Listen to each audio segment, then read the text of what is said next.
Olá! Hoje a gente vai mergulhar num material bem denso, sabe? Daqueles de especialista mesmo. É uma análise técnica das configurações de um Bridge Domain, ou BD, na arquitetura Cisco ACI.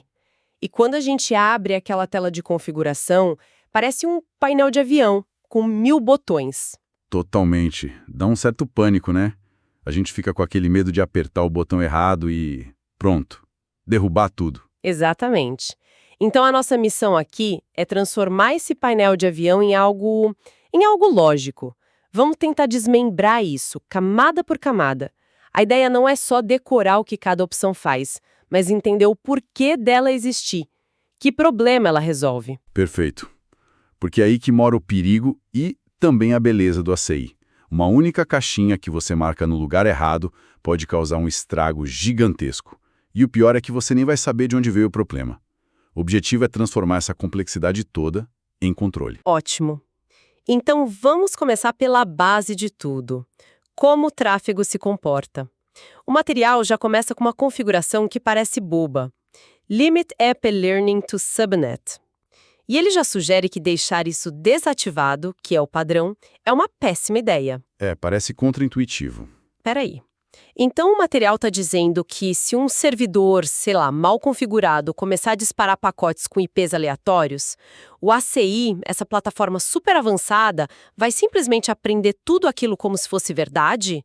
Isso parece uma falha de projeto? Parece, né? Mas é, na verdade, uma herança de como switches sempre funcionaram.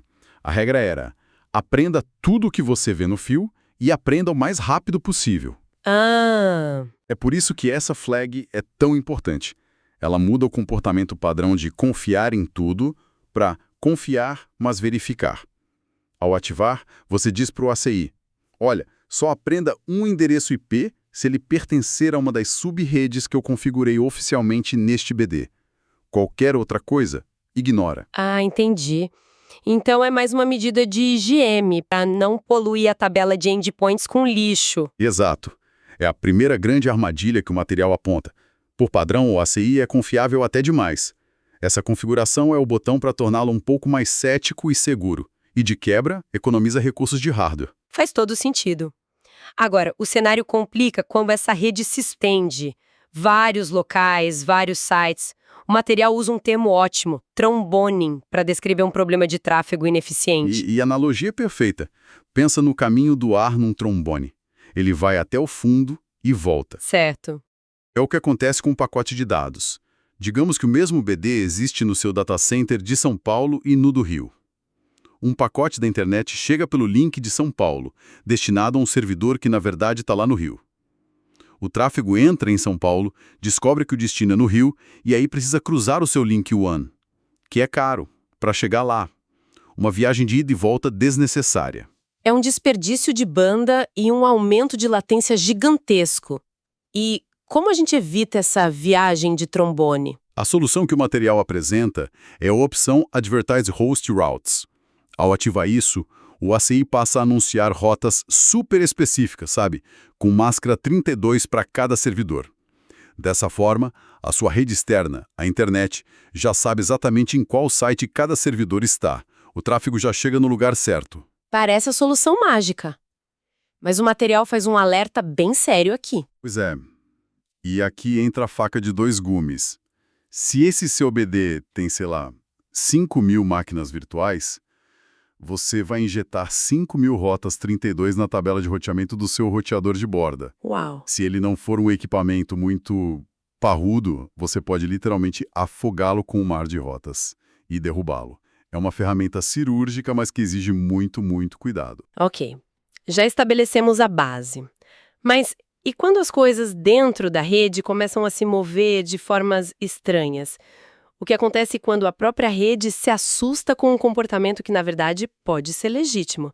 O material fala do Rogue Endpoint. Esse é um mecanismo de autoproteção do ACI. Se um mesmo dispositivo, um MAC ou IP, começa a aparecer e desaparecer em portas diferentes muito rápido, o ACI pensa: opa, isso é um loop na rede, ou talvez um ataque. E para se proteger, ele entra em modo de dampening, ou seja, Ele para de aprender a localização daquele dispositivo por um tempo. Na prática, isola o dispositivo da rede. Exato. O problema é, e se esse movimento rápido for normal? E aí está o X da questão. Exatamente. O material dá exemplos perfeitos. Um cluster de firewalls, onde 2 equipamentos compartilham um MAC virtual para alta disponibilidade.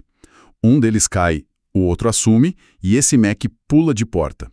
Ou então servidores com NIC timing mal configurado, que é quando você agrupa várias placas de rede.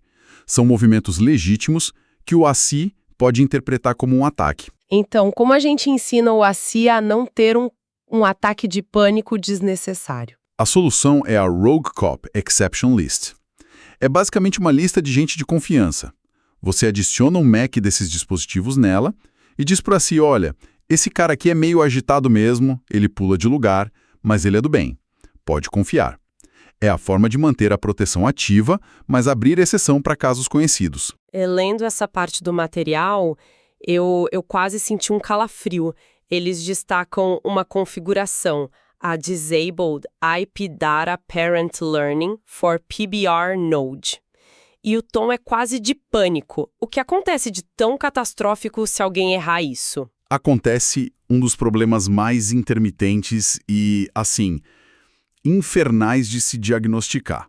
O cenário é o seguinte: você tem um Policy Based Redirect, o PBR, que é quando você força um tráfego específico a passar por um firewall antes de seguir seu caminho. Certo, o tráfego sai do servidor, vai para o firewall ser inspecionado e depois volta para a rede ACI para ir para o seu destino. Exato. O problema é o que o switch ACI vê nesse tráfego de retorno. O pacote volta da porta do firewall com o IP de origem do servidor, mas com um MAC de origem do firewall. O switch, na sua lógica de aprender tudo, pode pensar, o IP desse servidor agora está atrás do MAC do firewall. E ele atualiza a tabela de encaminhamento com a informação errada. Bingo. E aí o tráfego para o servidor simplesmente se perde. Começa a ser enviado para o firewall, e eu já vi isso acontecer. Um cliente passou semanas com um problema que ninguém resolvia. A aplicação funcionava por 10 minutos, parava por 2, voltava. Era precisamente isso. Foi um pesadelo, tudo por causa de uma única caixinha de seleção. Que loucura! Então essa flag é basicamente uma ordem para o ACI fechar os olhos para o que volta do firewall. É exatamente isso. Você ativa essa opção e diz ao ACI, nesta interface específica, não aprenda nenhum IP vindo do tráfego de dados. Confie só no ARP ou no roteamento que vem de fora. É uma configuração crítica para não passar semanas caçando fantasmas na rede. E essa ideia de controlar o que o ACI aprende ou ignora, ela não serve só para evitar desastres. O material mostra que é a mesma lógica que a gente usa para otimizar a rede, especialmente em links caros entre sites. Ah, você está falando da opção Optimize One Bandwidth. Como ela funciona na prática? Ela funciona de mãos dadas com um recurso chamado IGMP Snooping. Pensa no IGMP Snooping como um switch fofoqueiro. Ele fica prestando atenção na rede para ver quem realmente pediu para receber um tráfego multicast, tipo uma transmissão de vídeo ao vivo. Em vez de mandar esse vídeo para todo mundo, ele entrega só para quem levantou a mão e disse, eu quero. E a otimização de One entra aí para estender essa lógica para o link entre os sites. Com essa flag ativada, o ACI não vai nem se dar ao trabalho de mandar esse vídeo ou qualquer outro broadcast para o site do Rio, a menos que o fofoqueiro do IGMP Snooping tenha detectado que tem pelo menos uma pessoa lá no Rio que pediu para receber. A economia de banda em Links One é brutal. Muito inteligente. Agora, vamos falar de um serviço que é a base de tudo, DHCP. O material menciona que o ACI abandona o clássico IP Helper Address e usa um conceito de VRF DHCP Labels. Qual é a jogada aqui? Parece uma complicação desnecessária para algo que deveria ser simples. No começo, parece mesmo, mas é uma mudança de mentalidade para um modelo de políticas. A grande vantagem aparece num cenário de segurança muito comum hoje. Colocar seus servidores de infra como DHCP numa VRF própria. Uma VLF é tipo uma bolha de roteamento completamente isolada do resto. É ótimo para a segurança. Mas uma dor de cabeça para fazer as coisas se falarem. porque o cliente está numa bolha e o servidor em outra. Perfeito. O sistema de labels do ACI resolve isso de forma muito elegante. Você simplesmente aplica uma etiqueta de DHCP Relay no BD do cliente. Essa etiqueta aponta para uma política que sabe onde o servidor DHCP está, mesmo em outra VRF. O ACI cuida de toda a mágica de furar as bolhas de forma controlada. É mais centralizado, mais seguro. Ok, faz sentido.